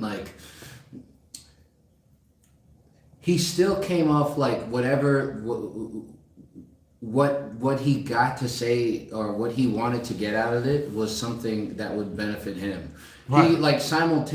He simultaneously said, that's a powerful manipulation tool, and he did it kind of beautifully. It was almost poetic. It was if that was a scene in a movie, I would almost think, wow, that guy's noble. Yeah, what a noble man. This should be a great scene in a movie. Now that you say that, I thought about that too when I first heard it. I was like, but let me tell you, this guy tapped into kind of like my belief system. That we are choosing these lives. Just imagine. I'm gonna go to crazy land on you. Okay? No, let's go. Just imagine you're this light. You're waiting online to come have this here experience, this human experience. And this human experience you wanna have, you're not gonna be able to remember who you are. But you're going to be able to have this experience. And in this experience, you have to get to certain levels of enlightenment, so to speak. And I tell you all the time, the vaccines, the promiscuous, having sex, unadulterated, win, just not even caring. These different things, they kind of chisel down away. They break down who you are and the ability to get out of this proverbial choice that you've made. Like, just imagine if you waited 10,000 years to have this experience, and then you get to choose what experience you want. And I've written, a couple of things on it. Remember we talked about that, the Billy the Kid script? Like, people choose to be a Billy the Kid script, which is no one wants to live past the age of 21. And that's the Billy the Kid script, where you're going to be in wars, you're going to be in gangs, you're going to be those people that, like, you see all these young people. There was a young guy recently, he was on live telling the guy, this is the street that I'm on, and the guy came to the street and killed him while he was on live. I would argue that his life force, his energy chose that life. Chose to not live past a certain life. That's the Billy the Kid script. And I have about 4 scripts that I've been working on. I say that there's only 20 scripts. And what separates these scripts is economics. Well, can we just hold on for 1 sec? Sure. Is that cool? All right, cool. So, what are we up to here? I feel bad now. Come on, let me open it for you, Ulric. Come on, I got you. Thank you. This is from Miss Ruth. Thank you, Miss Ruth. Miss Ruth, these beers are all on you, love. Miss Ruth hit us off with such a big amount of money. We got beers for 2 weeks, easy. 3 weeks, maybe. 2 weeks, definitely 2 weeks. Wait, actually, what you're saying, actually, I had a dream about when I was a child. Tell me. When I was maybe 3 or 4 years old, the earliest dream I remember is me being in a room with my mother, my sister, my grandmother. That's who I was raised with. And there was like a portal that you can jump through. And I would jump through it, and my mother and sister and grandma would be there, but it would be a different apartment. And it would be a different life. And at one portal I jumped to it, I saw a bunch of lotto tickets. And I remember in my head thinking, oh, that means rich. And then I jumped to another portal, and everybody was like kind of dark, completely dark, with kind of light eyes, and I kept jumping through portals. And I remember when I was younger, I thought that, oh, did I choose my life from this early dream I had? Right. Yeah. But I then would when I got argue- older, I got rid of that. I got rid of that. Yeah. I would tell you that for a child to still think of that and you remember that, it's, what do you think, Doc, as a doctor, what do you think about someone remembering that memory from 3-4 years old? Like, pretty powerful memory. Like, what No, is that normal? Is that like, what is your opinion on that? No, I mean there's a deeper association to it that you may be aware of or may not be aware of, but something Yeah, triggered that. I would argue, my argument is that we're choosing, all of us are choosing our lives. But here's the great thing about You do this. by your actions. Right, And that's right. what the But same here's thing the the Bible great, says. here's the great thing about choosing your own script, right? And the problem is that when you get here, you got all the processed foods, you got all the prostitution, you got all the fast cars, you got all the distractions on your quest, right? That's the Bible. Right? You got all these Temptation, distractions, that's it. temptations are everywhere, not allowing you to ever find the true spouse that you're gonna love and take you to the next level. Because I think that's part of it. Choosing the right person for at the end of your life, if you have to receive that. Even though I do love the Doc's version of it, where he says a man will never have to be alone, because a man could be on a mountain by himself and he's never alone. Whereas a woman, she's always alone unless she levels up to somebody and gives up that energy to that love. My argument here is that this man is saying everything that I've been saying for like 6 years. He just happens to be on death row doing it. Possibly we have these meat suits on, but here's the great thing. When he was living out this person that he was being, the horrible, evil acts that he did, the murder that he committed, and all those things that he was being in that moment, the great thing about it is even if that's your script that you chose, you can change it. You have choice.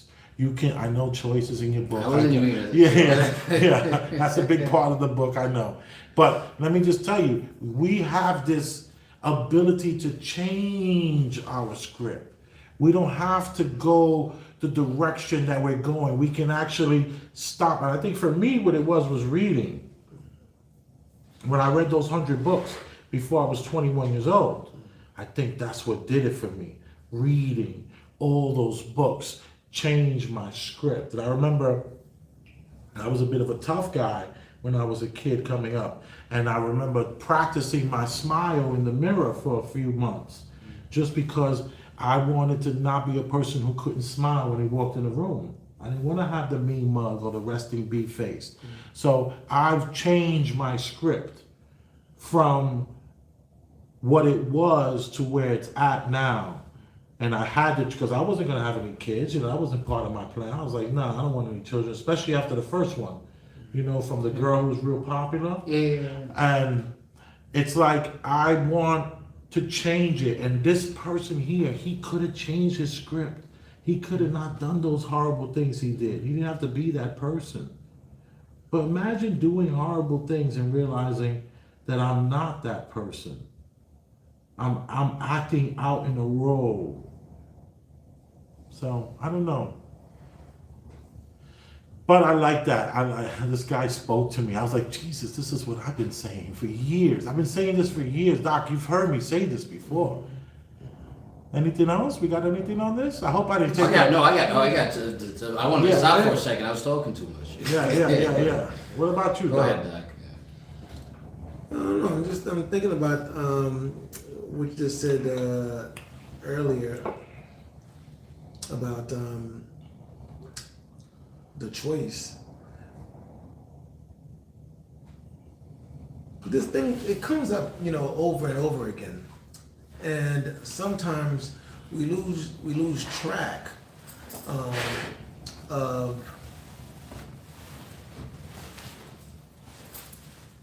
where we at, where we are going, and we're always being guided, to think and view things a certain type of way. And until you're confident enough to recognize that, you came in alone and you'll leave alone. But although your entrance and exit is alone, you're part of this big body, and your perception, I think, has a lot to do with, what ultimately happens, and you do have, that position of choice. What I want us to grasp is that we had the ability to choose. And I think that is slowly being taken away from us. And the younger and younger that you're engaged, or the less effective that we're able to do our work with our young ones, we render them in a situation where they're not making the choice. So we talk about, and this concept started a while ago, even when we talk about, say, the inner city. In the inner city, their script is written and they're doomed, and they create these narratives where a big percentage go down the same route. Right. So, and to a certain extent, a lot of them will be like, well, they didn't have a choice. But we would look on the outside and say, well, you do have a choice. But the choice really comes with the mindset. If you never start off with the mindset, you're lost to begin with. So the idea of, things that we talk about all the time, making a hoe into a housewife. If the mindset is not there, you cannot switch them around. So, and what I want us to grasp is the fact that that is what we're kind of like losing. And if you're able to carve out you yourself, what moralistic stance that you come on, and it's true to you, you can impart that onto your family and so on and so forth. That's where it kind of like needs to start. If we don't have that, then we'll always be at the whims of something, because what they're going to always do and have always done is to somebody to champion this thing that you see. And they're going to talk about it better, they're going to sing about it better, they're going to jump about it better, they're going to do all these things, and then it's going to convince you that they're exactly the same place that you're at as far as your thought process, and then they use that, and then they start to veer it off course. So these are, and this thing has happened over and over again throughout history. What you get is a little bit of the truth, and then you say, oh, this seems to be okay. And then what you're talking about is the person who's born into this world where we get our information from schools and news and from our celebrities and elites and all that, not listening to our inner knowing, recognizing the changes that we can make in this script that we're in. That's what I heard you say. Yeah, I hear Ulric saying, you guys keep talking about the Bible and don't even know it. No, I wasn't even thinking about it. Tell me what you have on your mind, because you have a lot on your mind. And thank you. So when you said like the inner knowing, the inner knowing can be what we want at within a specific time, or what we want at a specific moment. That our inner knowing can be our instinct to either, whether it's like hung. So if I wanted to say it from a psychological perspective, you're referring, you know about the ego, your super ego, and your id? No. All right. So your id, and that's so the Freud came up with a psychological concept and what our motivations are, why we do what we do. Your id is just your base needs, your hunger, your horniness, your aggressive. That's your this. And your ego is like, how do you perceive yourself, or something like that. Or I could be conflating that with the super ego. But that's how your super ego, I don't remember the super egos. So the point is, your ego is what I guess you receive from society. You're only inborn. The only thing you're inborn with, or that's agreed, is your impulses and your like natural passions, the hunger and sex, and all the other stuff is kind of contrived to a bit. That's what psychology believes it. So the inner knowing, so I agree. I on that, in that aspect, I agree that the only inner knowing that you can have is your instincts. You cannot derive principles from your inner knowing. You cannot derive it from your inside. It's almost impossible because you're always going to go for what best, I guess, interests you. That's not You true. have to Right? separate. Sacrifice. I sacrifice every day when I drive by certain neighborhoods, and I just keep driving and don't stop. You have to That's a separate. fact. Because You I have have a to- family, I have a wife. I keep going. You have to I don't do separate. what. Yeah, but that's it. But what's that? But what's that instinct from? What's that instinct? have to separate. That's you being putting yourself in a safer position. That's instinctually knowing that I could be putting that's more instinctual than you think. That's and knowing this thing. Oh shit, something might be going down there. There might be. Remember those dudes we saw when you were driving? Those young teenagers, and they were walking. They seemed like they had something on their mind, like they was up to something. They were Okay. walking with a purpose. What day was this? This was a couple weeks ago when we were driving. This was on a podcast episode. But remember, there was a bunch of young kids, and you already knew they were up to something because they were young kids walking. It was like 1 a.m, and they were walking with purpose, like they were about to get somebody with real purpose. And remember, we agreed that they were walking with purpose. Yes, but I switched it on you. I was like, they're walking with purpose because they have to make sure they get home. Because I looked at the time, and they need to get home because their mother's working the night shift, and these are good kids. And these kids are not up to nothing. I stopped you. You were the one that said No, those kids were up to no good. And I was like, no. Look at the time. Those kids have purpose because they're trying to make it home before their mother gets home from work. Their mother worked a good shot. I'll tell you, those are good, wholesome children. I'm not saying they're bad kids or not bad kids. I'm not all we know is that they were walking. They were walking with some kind of They had that purpose. They They were like, moving fast. Yeah. And I was saying they were moving fast because they're good kids and they need to get their asses home. yeah, but I get. It's hard to go back that many weeks and like have a clarity on it yeah, I because got you. we see a lot of kids. As you said, But let the One thing doc is that speak. we have to get back to what we're really saying, because on one end, the inner knowing is apart and separate from this instinctual perceptive drive, which is more biologically rooted and like your id and those type of things you're talking about, as far as the jealousy and anger and all those type of things that's kind of like rooted in that. So the idea of what kind of like drive us biologically, because we are a spirit having this experience, and we're having the experience in this say what they call it, avatar meat suit. The meat suit. But the idea I'm is in a that, huge meat suit. so the thing about it is that this operates a certain type of way. It comes with certain instincts. So you talk about that reptilian brain that you have and stuff like Right. that. That part of it, as it kind of like continued from there, which is those are one thing.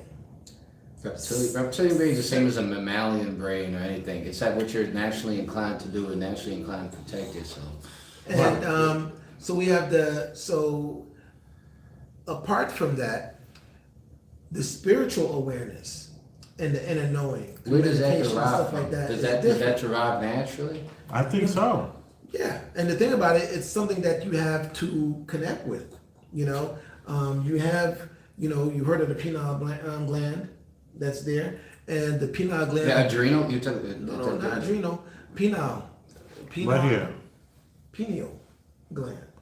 And I kind of look like that guy a little bit from the movie The Fifth Element, where he had his hair like this, and he had that piece of plastic, like a helmet hat, and he started to bleed right from the middle of his head when he was talking to that eye creature that was out there coming towards Earth to destroy Earth, and then it was love that kept Earth alive and fought back. You did not see The Fifth Element? You're doing yourself a disservice, sir. What are you referring to the pineal gland? So the pineal gland, in most adults, it's atrophied, and What's its purpose? it's atrophied or clarified. So now, ironically enough, the pineal gland, the certain Indian cultures, they wear the red dot. It's kind of like represent that they're aware of their pineal gland. You know, that their awareness and stuff like that. So it has a lot to do with your third awareness eye. and consciousness. Okay. The third eye. You as a doctor are gonna say that you have a pineal gland, Wait, that's and that's a real thing, and it becomes atrophy. It does. It gets atrophied. It gets calcified.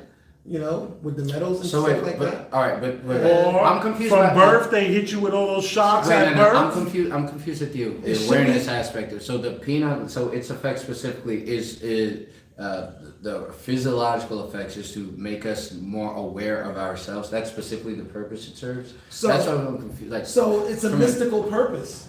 Because, then it can't be. Then you're speaking No. of it like clinically. No, no, no. It's mystic. No, it's a. Yeah, he is speaking of it clinically. So it's there.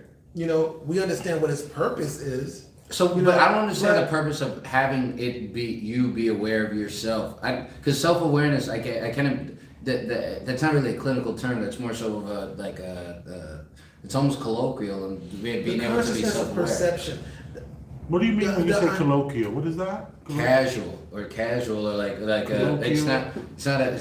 not a What's interesting. it's not self awareness it's not something that we can quantify or gauge your self awareness because that's the assumption of you knowing and understanding yourself that's like almost philosophical knowing or it's not something that you can gauge. That's why I'm confused about the peanut gland thing.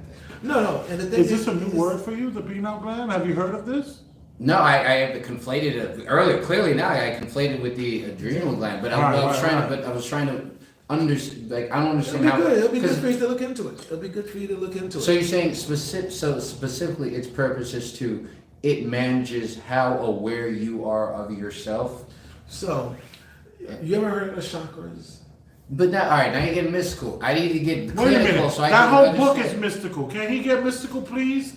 Go get But I was saying, but I don't understand it. No, How but can you believe in chakras- that book and not believe in the but tooth chak- fairy but and chakras is warlocks something- and No, but wizardry? Come chakras on. is something else. I don't know. Chakras is it's a you're getting to another aspect. I want to understand the functions of what like a pineal gland, so I know, See, what so I you- understand what I its sexual get it. function is. So this is the thing. You're routed and tied down to physicality.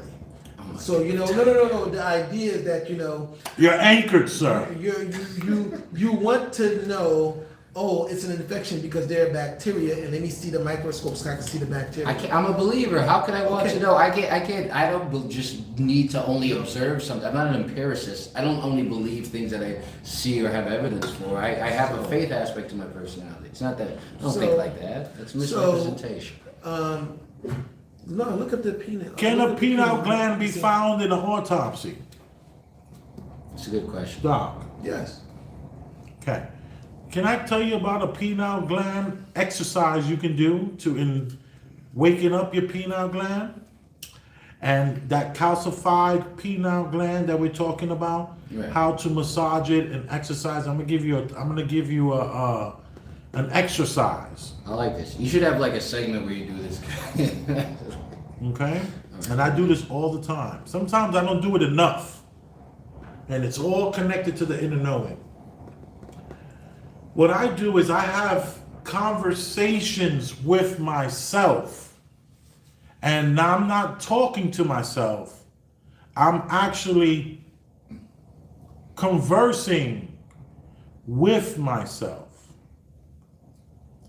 Okay? I do that for hours a day. So then we're on Yeah, I do we're that, on the yeah. right page I do that then. for hours a day. We're on the right page. Your pineal gland is popping, sir. What do you think I'm doing when I'm walking for those long periods of time? Well, you just Sometimes said you were listening to music, so I don't That doesn't know. mean I can't. That doesn't mean my brain stops. True. I would suggest do it with no music.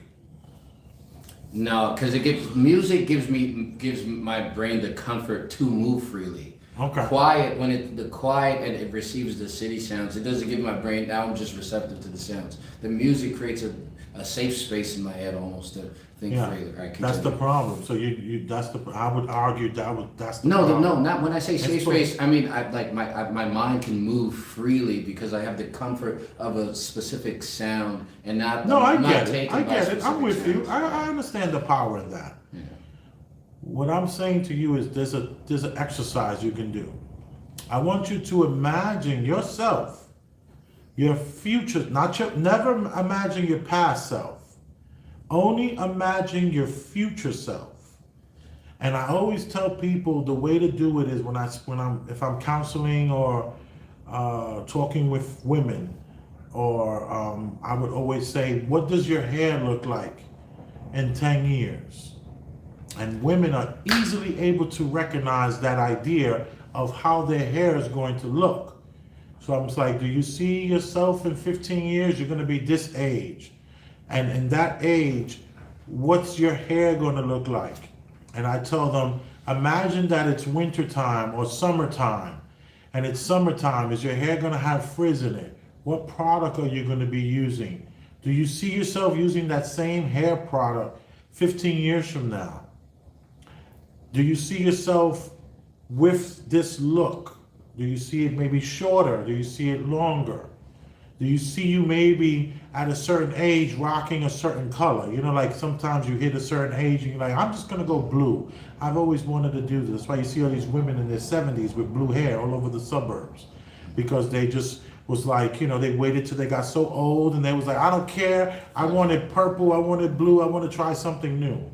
So if you can envision your hair and you can envision this person, can you envision what kind of watch you'll be wearing? For men, I always tell men watches. When I talk with men and I counsel men, I always say, what watch you think you're going to have on in 15 years? Is it going to be the watch you always dreamed of in your 30s? Or is it going to be a watch that was given to you by your father? Can you imagine what kind of car you're going to be in? Because for the most part, we all living trajectories. And I want you to envision what car you're going to be driving, what hairstyle you're going to have, what watch you're going to have. Do you see that person? And if you can see that person, you can actually ask that person a question. And you can counsel yourself by asking this person, I'm gonna do, what would that person tell you about the next move you're gonna make? And I remember that was one of the reasons why I got out of the pizzeria business, because I talked to my future self, and my future self said, you're gonna kill yourself doing this. It ain't worth it. And I saw my future self say, you're gonna be fine. And let me tell you something, I walk with a sense of happiness and security inside my being, because I see my future self. I seen that man 15, 20 years from now. And I tell you stories about it. When I'm 70, what I'm going to be doing. You know, I tell you things like, yeah, when I'm 75, 80 years old, I'm going to be doing this, that, and the other. And you're always like, what? Like my face down. Yeah. You're like, what? Because I've actually had these conversations with my future self. I've talked to my future self. My future self has counseled me. I don't write a check until I talk to my future self if this is the right thing to do and pay for this. Okay, so I do what you do. What you're saying makes complete sense, because I do it's not so much my future self, but I have a contradictory voice when I'm making bad decisions or stupid decisions, whether it comes to poor spending decisions, just overall dumb decision that can be just detrimental to my health, detrimental to my life possibly. But I have that conversation at times. My older self never wins, ever, never ever wins. That makes sense. That makes sense that your older self never wins, because you're not tapped into that this is actually you. It's almost like I can hear myself talking. I can hear this is what you're looking at is the yin and the yang of yourself. Yeah. No, you're looking at this is that devil on your shoulder you're talking to. Yeah, and that stuff that's some real stuff, man. This is what I'm trying to say. I charge $250 an hour for this. Come on. I'm giving it to you guys here for free. So let me just say, yeah, this stuff is so real. So next time, Ulric, my friend, when you have this conversation with your future self, you need to trust what that person is saying.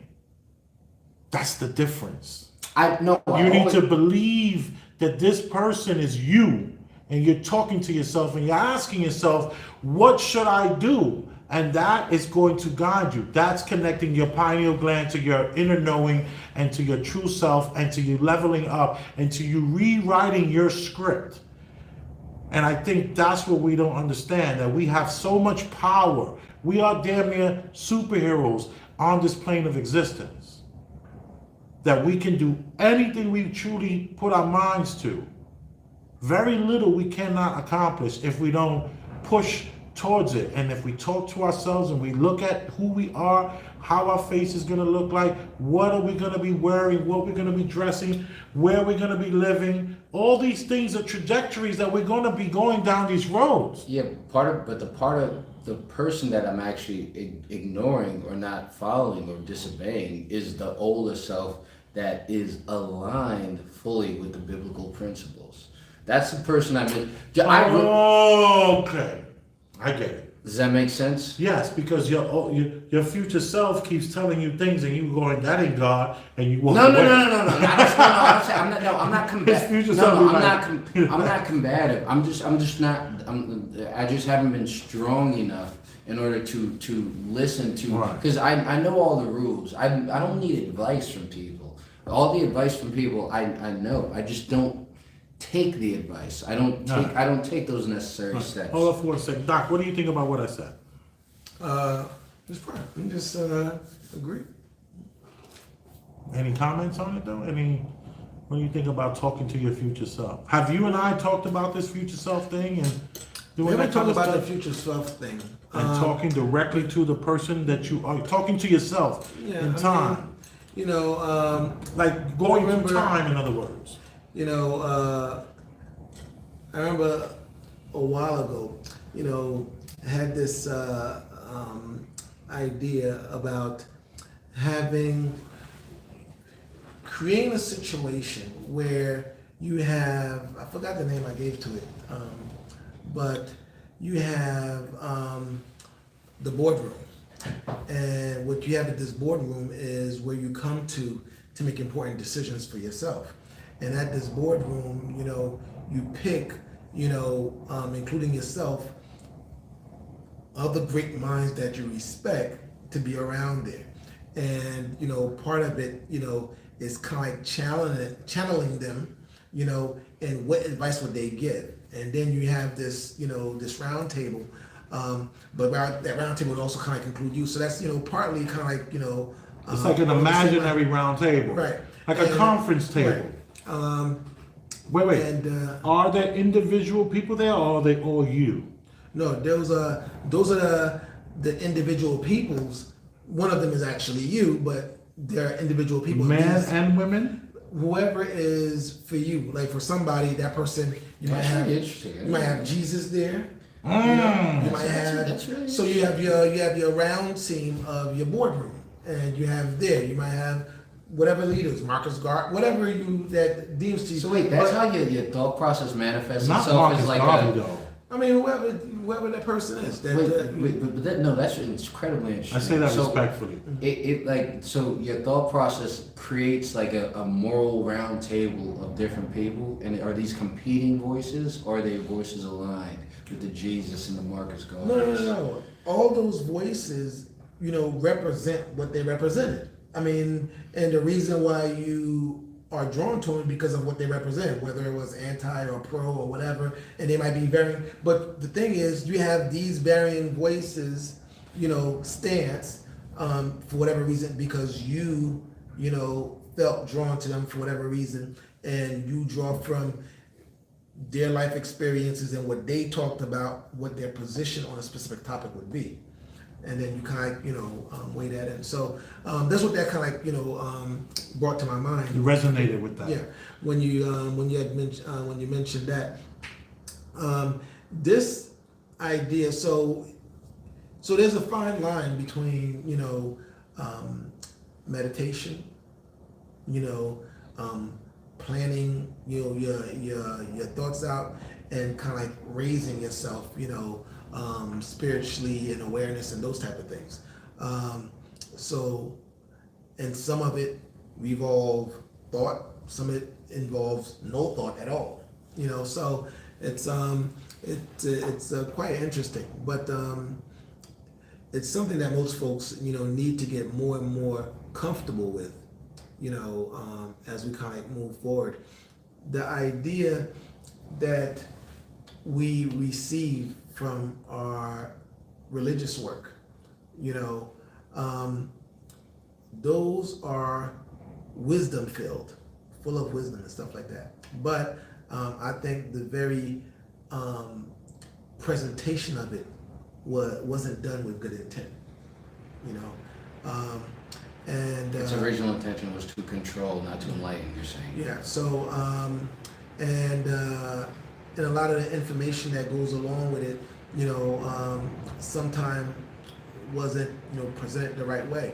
A lot of atrocities are was conducted through the church, and you have to always be concerned about any place that have to be funded, and the minute that you had this idea of separation between church and state, and you recognize that state was paying church, there's a problem there. Yeah, but what did I say about churches? I'm not talking about churches. I'm talking about you reading the Bible as a philosophical book, and you deriving from that. So I'm saying its value as a philosophical book.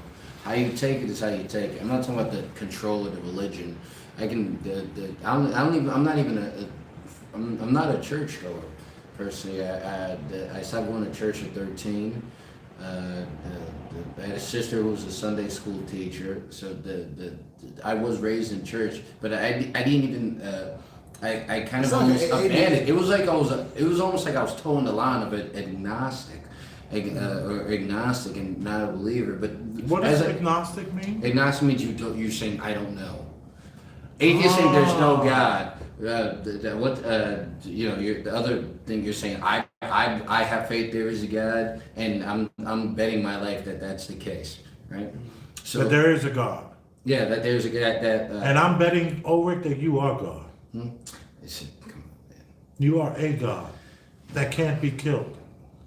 A small pebble in this great sea. I think you are this life force that chose to be here, and you went through whatever you went through, and you said, "This is the life I want." I'm here to tell you that you can turn that into anything you want to I do. think I'm taking advantage of I'm not taking advantage of this great opportunity that is life so far. To be honest, I think even as a believer, I truly underestimate that this is the chance, because the Christianity doesn't necessarily speak of recurring lives over and over again. You got a soul, you have a soul, and you have a soul and it's gone and it's go. So I don't believe that I'm going to get another point around on Earth. So me and my physical having a meat suit, I should be happier having a meat suit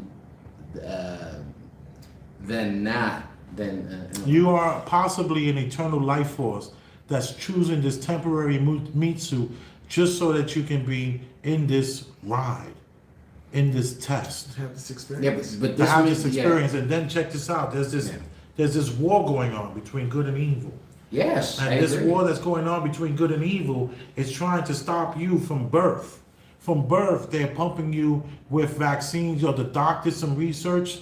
He was like, "There's urine or something in the vaccines, what so much stuff you have." I don't remember, but you read out all the stuff. No, he read out all the stuff that they inject into children. Sorry about that. There's just the injections that they give you is. No, you ain't say it. I ain't say that. No, he said it was like blood of something in there, some kind of stuff. I don't know, fetus blood or something. I can't remember. He didn't say anything medical. Yeah. So I digress from that. But my point is, from birth, they're shooting you up. They're calcifying that pineal gland. They're throwing Big Bird in your face and little Elmo. And now you can go to school and get blockers, so you don't even have to be a boy or a girl until you decide what you want to do. And they're not going to even tell your parents. So there's a war going on between good and evil, and that seems crystal clear. So, but if you believe good exists and evil exists, those are specifically the principles of the Bible. Yeah, but like I keep saying, please don't trick me. Without that. Don't trick me. How dare you think you know the difference between good and evil? The good and evil? You don't. Good is freedom. Evil is control. Simple. Okay? Good is the freedom. And some people think good is the that freedom to make mistakes. Control is living kind of being moved by an image because you choose. okay, Go Ulric, ahead. let me say this to you. I have another treatment that I've done throughout the years. Okay. And that is, it takes place in the aisle of a supermarket. It either takes place on the aisle of a supermarket in front of the salad dressing section or the cereal section. How the hell could I convince you that you're not free when you got that many damn salad dressings to choose from and that much cereal to choose from? I'm about to quote Parliament. I'm free because I'm free of need to be free. I'm free because I know the light shines over me, and it's divine. It will forever protect me, and it tells me to come on home, and it tells me to carry on. That's straight Parliament. That's why I feel free. Does that make sense? Yes, it does make sense. So that What I'm telling you doesn't make sense. I know I'm free. I know I'm free. How do I tell you I don't that, try to be sir, free. you're furthest from the free as you think you are? And it's hard to tell a person that you'd they're have not to free convince- when they you'd have have to 150 salad dressings to choose from and 700 boxes of cereal. It's hard to tell a person, sir, you're not free. Listen. They ain't gonna believe it. They're gonna believe everything you just said. But having That to Magna Carta believe you're trying to is- spit at having me. to- that's not- Having to believe is an You trying to spit Magna Carta on me? That was Paul. I know. but that's an ego.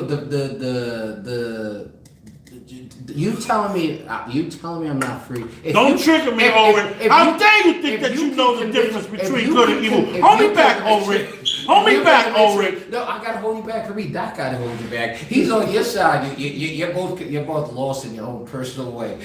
Don't judge us, Ulric. Don't be judging us. He thinks he's a believer. You think you're an atheist. You know I what's can't great? get past You that. know what's I can't great get past about that. these YouTube streets? There's this thing on YouTube that is called the value for value system. That was a good time. I mean, it's such a great system. Look at the beers. We got this wonderful feminine beer that we bought today because Miss Ruth laid it down. Bam! We have beer for 2 to 3 weeks. Thank you, Miss Ruth. You are appreciated out there for sending in your donations to Big Elvis the Chef Rosenberg, and that's $ Big Elvis the Chef Rosenberg for the Cash App and at Elvis-Rosenberg for the Venmo. And this is a time when you get to say, wow, I stop and listen to these guys talk for 2 hours. One about Demi Lovato, who I could care less about, who I think is a clout chaser, along with the doc, that she's not trying to, like, you know, she don't believe none of that. Look where Demi Lovato they and got us. them. Look where she got us. Yeah. She was they and them for 8 minutes. Thank you, Demi Lovato. And then for as getting soon us about 12 as soon as Chad and Tyrone came over, she was she and her. So all I'm saying is you are appreciated. And I hope you've gotten some value out of what you heard today. We're gonna take a 5-minute break and we're gonna come back and we're gonna do some like silly stuff. We're gonna do a couple of This was silly intense, things. man. You know, this was real, like, you know, these are the episodes that people, we want you to share this, you know? That might be my favorite one we did so far. I tell you what.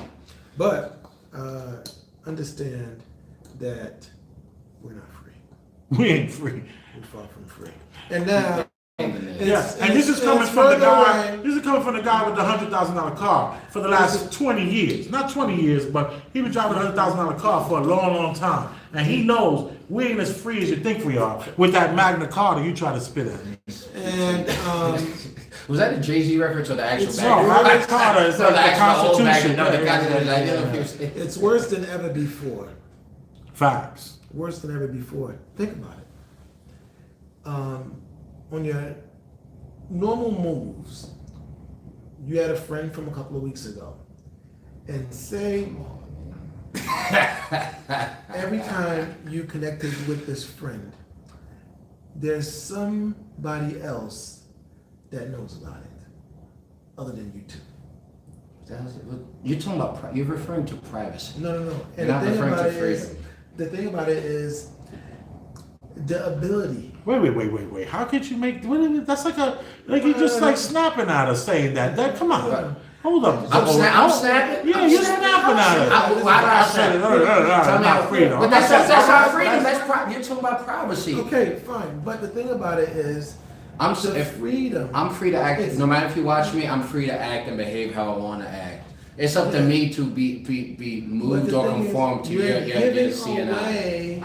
See, the thing is, when you give it away like that, when it's gone, you can't get it back. Wait, you talking about my freedom or my yes. giving up my What I'm booty? saying, the idea about this privacy that you're giving away, that you say, well, it doesn't matter, I can still do what I want to do, but we are giving the house away. We're giving the idea of what an individual is in their day-to-day movement. I'm against invasions of privacy. I'm not for it. I'm not rooting for it. Our society is built in such a way that you can't even get around it for the most part now. Like, in other words, if we decided to make plans to get together, it is somewhere on somebody's information that we made this plan, because we do everything via the mediums now. You know what makes me not Mediums and free? stuff like that. Being constantly having that on my mind and making that dictate my behavior. That makes me not free. Yes. But that doesn't. But Yes. the idea of me being watched doesn't change how I move at all. So Okay. I am free. No. So know we about have you, to understand, Doc. this is how we create the monster that you worry about later. See, we're fine with it now. The idea is to recognize that and don't give those powers away to begin with. But as we start to already give the powers to begin with, we get so comfortable in the ease of use that it becomes part of our lives. Now, for you to deal without it will be more of a problem now. Do with that what? Like all the stuff that makes life so easy for you. We're suffering from an idea of comfort and an ease of life that in the end almost actually take that very life away from us. So you think the potential for leisure makes us kind of like you're saying, strife is what gives us the reason or the motivation to continue life, and leisure will. I agree with you. No. The doc, it's for me, it's saying that the more we give away our freedoms for a sense of security, we neither deserve freedom or should ever have it. I never gave my freedoms away. And that was a president that said that. Remember, that was one of the presidents, one of the founding fathers said that, if that's even real. Wait, say that again? It was his comment that he said. If you give up a little bit of freedom for some security, you don't deserve security nor freedom. Right. Yeah. Fascinating. I want to know. No, so there's several of those saying, but the thing is, what I'm saying is that this stuff has been recognized and has been talked about, and it's happening in real time. And the more we talk about it, the more we kind of give lip service to it. And then there's always, a group, and I think we have these groups that play these roles that there's always been a person like me that says what I'm saying, that's saying that type of stuff. There's always a person that says, I'm free. What you talking about? I can do what I want to do. But every time we revisit it, we're further down the rabbit hole. Exactly. Yeah, I think societally we're not free, because you cannot be free. You can only be free as an individual, not as part of a society, and that's part of what the good book speaks for. And that's very good. But the issue is that the situation is being created that you are unable to function unless you're in the society. So in other words, unless you're part of the corporate construct, it'll be hard for you to kind of live. Unless you decide to be a resident or a citizen of some country that all run by the exact same thing, you can't operate. Unless you decide to get some type of national number so they could track you, so you could actually work and make a living for yourself. All these things are forcing you to be part of this society, and once you get those things, you are acquiescing to a whole lot of other things just by the simple signature of those things. So I these are the understand, things but that. that's a fair point. So the thing about it is, we The lost our terms point. the terms and conditions, so to speak. We lost our point, from early on doing high school. But I always, You know, so- I always have an eject button from society. Not necessarily an eject button from life. I'm not talking about self-deletion. I'm talking about choosing to live away from society. It's gonna be extremely uncomfortable. Well, But that's I what- always have that eject button. I'm always aware of that eject button. You know, so that, So it's rough. I have It's- choices. What I'm saying is we have more options than you're giving it up to. Now, if you want to live comfortably, you don't have options. But if you're open to living a little uncomfortably, you always have options, and you can always be free, Well, no one matter thing- how far society So goes. the thing about it is that the idea about being free, the concern is, if you want to be free, you're living in a land where, I don't want to be free. I am free. the thing is, That's because you don't have your driver's license yet. I'm done with y'all. that's probably one of the better things you've done. Yeah. You think you're I'm free? too- You think you're free? Okay, let's see you go through a checkpoint here in New York or California. Maybe that's part of my absolution to certain things like driver's license, because freedom that offers me. I'm Big Elvis the Chef Rosenberg. That was who? Ulric. And I'm Dr. Surgeon, the people's doctor. You are appreciated. Thank you for tuning into this channel, to this small channel on YouTube where you can get an MD, guy who's been driving $100,000 Mercedes Benzes for the last 20 years and knows that we ain't really that free. This is a guy who owns his own medical business company. And look at me, I'm a guy who's in the cannabis world, been in the cannabis world 10 years. And I know we're not free. We still got to answer to the man. You know who the man is. And I like the fact that us talking about this kind of like gives like hope. Us speaking on this kind of gives a little bit of hope. Makes me feel good all deep inside when I can tell you to tap into who you are and recognize, see the person who you are in the future and have a whole conversation with that person. Ask that person, can I do this? Should I do this? Was this a good move? Should I make this move? And you'll be surprised with the answer you get. Ulric keeps getting that answer, but he ignores it. Will you ignore the answers you get? You all have been an amazing audience. I appreciate y'all. And I love you. That's a fact. I don't know if the doc or Ulric loves you. Well, if the doc loves you, he ain't gonna tell you. If Ulric loves you, he ain't gonna tell you neither. But I'm here to tell you I love you, and I appreciate you, and I thank you very, very much. Let me just real quick give a couple of hellos to a few of the people that's been here. Just really quickly. All right, we got LJ holding it down, of course. T. Rilla, you are appreciated. We have Christopher Perkins. What's up with you? How are you?